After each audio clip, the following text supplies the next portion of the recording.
comme ça. C'est le contraire de perversité. Il doit vraiment suivre et ne pas violer tout ce qui est interdit en islam et vraiment être vigilant en tout ce qui est suivre le droit chemin, le chemin de droiture en islam. As-sirat al-mustaqim.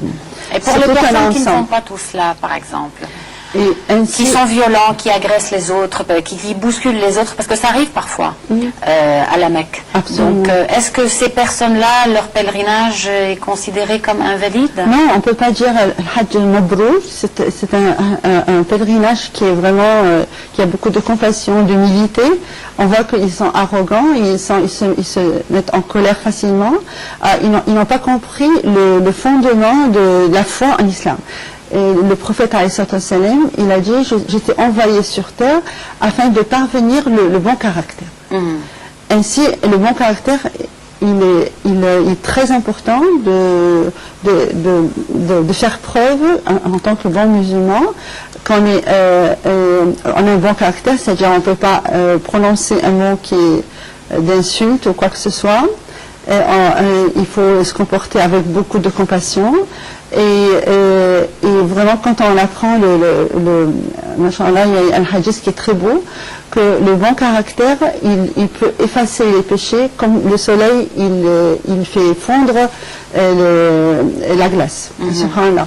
Aussi un autre hadith qui dit que lorsque un pèlerin, ou pas un pèlerin mais un bon musulman qui se comporte avec un bon caractère, il a le mérite de celui qui jeûne toute la journée et qui veille toute la nuit en prière. Alors vraiment, c'est très important de prendre le prophète comme un exemple de bon caractère. Ainsi, il faut comprendre que pendant le pèlerinage, c'est une éducation, une école pour cohabiter avec les autres, de se comporter avec les moralités, les meilleures moralités sur terre, que ce soit bonne conduite, ne jamais mentir, ne jamais trahir les autres, ne pas se mêler dans les affaires des autres. Enfin, donc en fait, docteur, le but du pèlerinage, c'est quoi? C'est la bonne conduite du musulman, l'habituer à bien se comporter? L'habituer à bien se comporter sur les deux plans. On a dit le plan horizontal vis-à-vis des autres et le plan vertical en ce qui concerne son adoration, qu'elle soit sincère envers Allah et d'invoquer Allah le maximum. Et il faut vraiment invoquer Allah tout le temps, car seul par l'invocation d'Allah on ressent la paix intérieure. Mais certains musulmans, et c'est une purification du cœur. Parfois, des pèlerins, ils dorment par exemple toute la journée pendant le pèlerinage, le soir aussi. Ils se réveillent juste pour accomplir les prières ou bien pour faire juste tout ce qui est obligatoire. Et à part cela, ils le prennent un petit peu comme un passe-temps. Et surtout, ils se plaignent tout le temps. Ils se plaignent aussi. Il y en a qui se plaignent et il y en a qui sont coquettes, par exemple pour les femmes qui sont assez coquettes pendant le pèlerinage. Et qui fument, tout ça. Ils n'ont pas de respect. Même celles qui fument. Il n'y a pas de respect pour le pèlerinage. Et vraiment, il faut respecter les autres et respecter quand même qu'on est sur une terre sainte, que chaque péché est multiplié vraiment et chaque bonne œuvre est multipliée la récompense. Donc aussi. tout ça, ça peut rendre le pèlerinage non valide? Non, je ne peux pas dire non valide, mais il y a des niveaux de récompense. Parce que tant qu'ils ont effectué les 4 piliers, il est valide.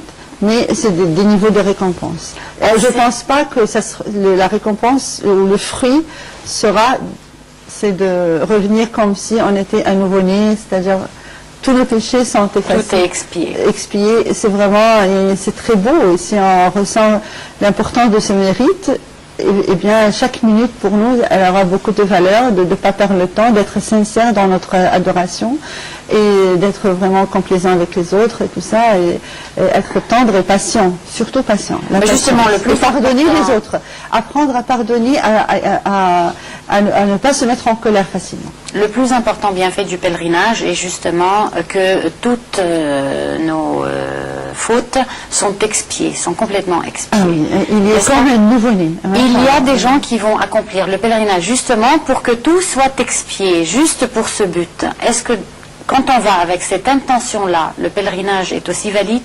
Oui, pourquoi pas. Dans le but, s'il a l'intention de se purifier, de se repentir, et qu'il va revenir une autre personne, Allah, il ouvre les portes pour, Inch'Allah, son pèlerinage d'accepter, mais à condition qu'il regrette toutes les mauvaises, tous ses péchés, quoi. Que ce soit vraiment un repentissage correct, sincère du cœur. Et pour les personnes qui sont décédées à la Mecque, avant d'avoir complètement terminé leur pèlerinage, on prie pour tous ces pèlerins qui ont... Inch'Allah, avec l'intention, leur œuvre est acceptée. Comme même quoi, si le pèlerinage n'a pas été accompli jusqu'au bout. Oui, absolument. Parce que Allah, il juge d'après l'intention. Et ils disent même, alors l'intention, des fois, elle a plus de valeur que les œuvres elles-mêmes, l'acte même. J'avais lu une fois, dites-moi si c'est correct ou pas, que si une personne a l'intention d'accomplir le pèlerinage et qu'elle a vraiment cette intention sérieusement, et qu'il lui arrive quelque chose, un empêchement ou bien qu'elle meurt, son pèlerinage est compté, c'est comme si elle l'avait accompli? Oui, mais s'il meurt, oui, mais si il a un empêchement, il doit égorger. Un empêchement physique, par exemple. Un empêchement physique, quel que soit le sort d'empêchement, on égorge, et avant d'ôter le ihram, l'état de ihram, il faut revenir pour effectuer le pèlerinage. Mais s'il est décédé, il est décédé dans un milieu saint, un pays saint, machallah, et il est enterré parmi les... Non, je veux dire une personne de son pays, à partir de son pays, qui n'a pas été encore à la Mecque, mais qui avait l'intention d'y aller. C'est pour ça, oui, je dirais que il faut pas reporter le pèlerinage. En général, dès qu'on a suffisamment d'argent, on a de la force, il ne faut pas reporter le pèlerinage pour ne pas se retrouver dans une telle situation. Mais s'il lui arrive une telle chose, pas de problème. On garde cette somme avant de distribuer l'héritage, et quelqu'un peut partir en sa faveur, accomplir le pèlerinage, et Inch'Allah, il a le même mérite. Dans le cas où il était sincère, il ne reportait pas vraiment le pèlerinage, et même Allah, Inch'Allah, il est miséricordieux, il va accepter par son fils ou quelqu'un de la famille qui peut effectuer le pèlerinage en sa faveur. Et si c'est quelqu'un qui va effectuer le pèlerinage à sa place pour cette personne qui est décédée, mais que ce ne soit pas avec l'argent de la personne décédée, que ce soit avec son argent à lui, est-ce que ça c'est accepté aussi? C'est pas la même chose, parce que normalement la personne qui doit le pèlerinage est obligatoire pour ceux qui ont les moyens. Et ceci veut dire qu'il n'y avait pas assez d'argent à hériter de la personne qui est décédée.